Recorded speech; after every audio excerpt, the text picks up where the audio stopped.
Hey guys, this is James. Welcome to another video.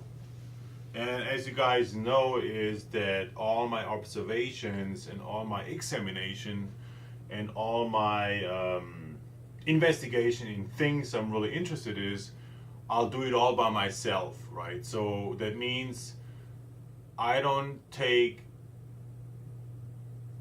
theories or essays or concepts. I don't accept those fully unless I have experimented and investigated by myself. Because I think the best things which how you can learn, or the most intense learning, is if you do a practical experiment with it, because then you live into it, right? If you just read something about it, or just say, oh yeah, because my neighbor said so, so it is like this, etc. And it's also important that you have a skeptical, critical thinking. It's very, very important, what people nowadays mostly don't have. So anyway, let's put it by side. Today I want to talk about optics, the viewer's perception. So as you know, as always, I prepared here something so you can visualize it better what I mean by optics, the viewer's perception. You view the horizon, you view objects and things in your environment, right? So let me explain you here my prepared marker board. So what I want to explain you is the optics, the viewer's perception. What you see here in the middle, I wrote live and direct.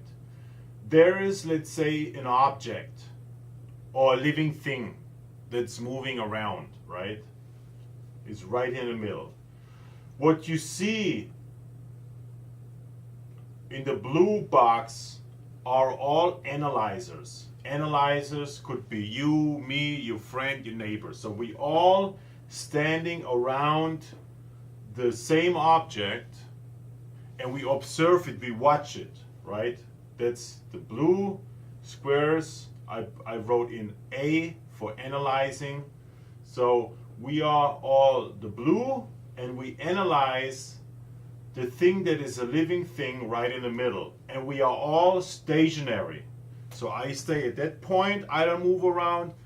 You stand on another stationary point, you don't move around, and other people it's the same thing. So all blue boxes, all analyzers are stationary and all are around that object that is here in the middle, which can also be a living being. And we all observe the same object at the same time. So we all, in our positions, we watch that object at this, we are all watching at the same time. The only difference what we all have is that we all look from a different distance towards the object. You see, some distance are longer and some distance are shorter, right?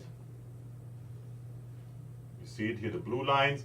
So that's the difference between all of us stationary analyzers, the observers who watch something, an object that is right in the middle. So what makes us different is the distance to the object, and also what is also different is the angle. You know, the angle right here, I'll put right here the angle. So the angle towards the object is also different, a different angle, right? To the object that is right in the middle. And also we have a different frame per second in perception, the object in the middle, right? Something could be like 35 frames per second or 45 frames per second or 300 frames per second. And those frames per second, when you hear it the first time, it's like, there's no really needed to concentrate about it or focus about frame rates per second. But frame rates per second is one of the major role in perceiving and perception things. That's one thing. So another thing, as we know, we look at the same time, we are all stationary on a different location, and we all look at the same time to the object that is right in the middle. Right? We all look in the same time. But we all have a different distance towards the object that is right in the middle, right? So this distance is longer than this one, or this one is longer than this distance, or this distance is shorter than this distance. That means a distance can create a time delay. And the time delay is something critical because a time delay has not the live capturing at that moment, right? So when there is something live and the distance is so long, because it's a time, what it creates is a time delay, and when it's even longer than 1 second, and as we know, a human being can average, I think, like 25 or 30 frames per second. So if the time delay, the distance, is further than, let's say, just 2 seconds, in those 2 seconds we captured 50 frames per second, roundabout the average, right? So it's already above 1 second. But let's say if this object moves in that 1 second in another direction. So distance is time delay. And time delay is a crucial point because the time delay doesn't exactly capture the actual moment. It's after that moment, right? So after the moment. So when you something, let's say, let's take this as an example. This is live, right? An object is live. But the analyzer who is stationary here, right, has a long distance amongst all the others. That means from live moment to that analyzer is a long distance, and it creates a time dilation. That means when the captured moment approaches here, that live object could change the position, or could change the reaction, or could change the formation, right? Or it's doing something else, because let's say if this is, let's say average frame per second is 30 frames per second. If this is a 30 frame per second, this is 36 frames per second. It's already 1, 2. That is another 30 frames per second. That is 3, and 4 is another 30 frames per second. So that means the distance is actually 4 seconds long till it gets that moment it captured at that moment. But when we receive it after 4 seconds, there are 4 seconds, and each second is average 30 frames per second, what we can capture our human eye. That means in that 1 second, this object can move around in a different direction, or change the colors, or the formatation. So that means that when we perceive it here, we have lost the moment, right?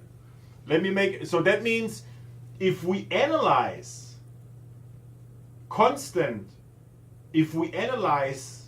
according to the time dilation, that means that our whole concept, what we have created on time dilation, is totally wrong. Because the moment, the live moment, is that what counts. So that means the shorter the distance to that moment, the more live, realistic, the more precise definition of that moment is given.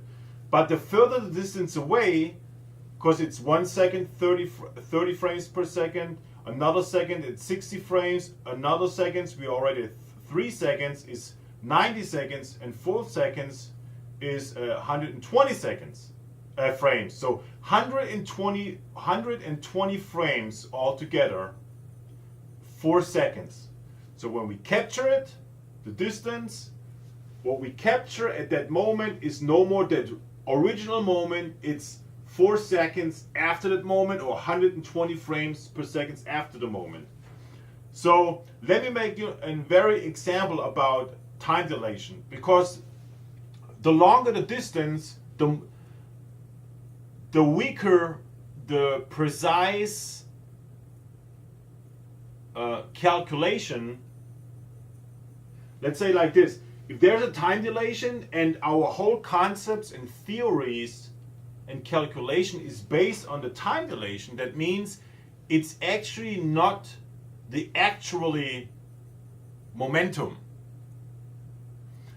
Let's say, for instance, like this.